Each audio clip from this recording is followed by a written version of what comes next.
नमस्कार, आप देखिए अपना राष्ट्रीय न्यूज। आइए नजर डालते हैं आज की बड़ी खबर पर। बिहार के गया में एक रैली के दौरान प्रधानमंत्री नरेंद्र मोदी ने कांग्रेस और राष्ट्रीय जनता दल पर अपने राजनीतिक हितों के लिए सामाजिक न्याय के मुद्दे का फायदा उठाने का आरोप लगाया। उन्होंने चल रहे लोकसभा चुनाव अभियान के लिए भारतीय जनता पार्टी यानी भाजपा की अटूट प्रतिबद्धता पर प्रकाश डाला, जिसमें पीएम मोदी एक ही दिन बिहार और पश्चिम बंगाल में कई रैलियों को संबोधित करने वाले हैं।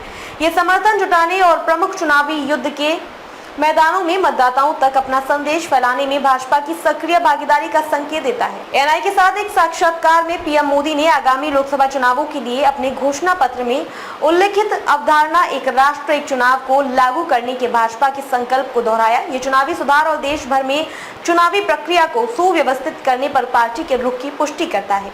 इसके अतिरिक्त पीएम मोदी ने 2047 तक भारत के लिए अपने दृष्टिकोण के बारे में किसी भी आशंका को दूर करने का प्रयास किया, जो देश की स्वतंत्रता को 100वें वर्ष के साथ मिल सकता है। उन्होंने इस बात पर जोर दिया कि उनके फैसलों का उद्देश्य देश के समग्र विकास को बढ़ावा देना है और लोगों से भारत के भविष्य के लिए उनकी आकांक्षाओं से भयभीत नहीं होने का आग्रह किया। इस बीच केंद्रीय गृह मंत्री अमित शाह उत्तराखंड जाने से पहले जम्मू में एक रैली को संबोधित करने वाले हैं, जो इन क्षेत्रों में समर्थन जुटाने के लिए भाजपा के ठोस प्रयासों का संकेत देता है।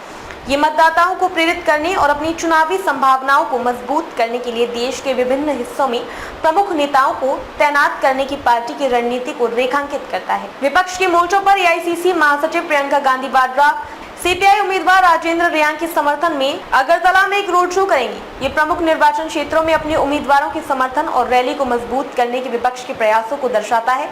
इसी तरह कांग्रेस नेता राहुल गांधी का वायनाड में कई निर्वाचन क्षेत्रों में जनसभाएं करने का कार्यक्रम है, जो इस क्षेत्र में अपनी चुनावी उपस्थिति को मजबूत करने पर पार्टी के ध्यान का संकेत है।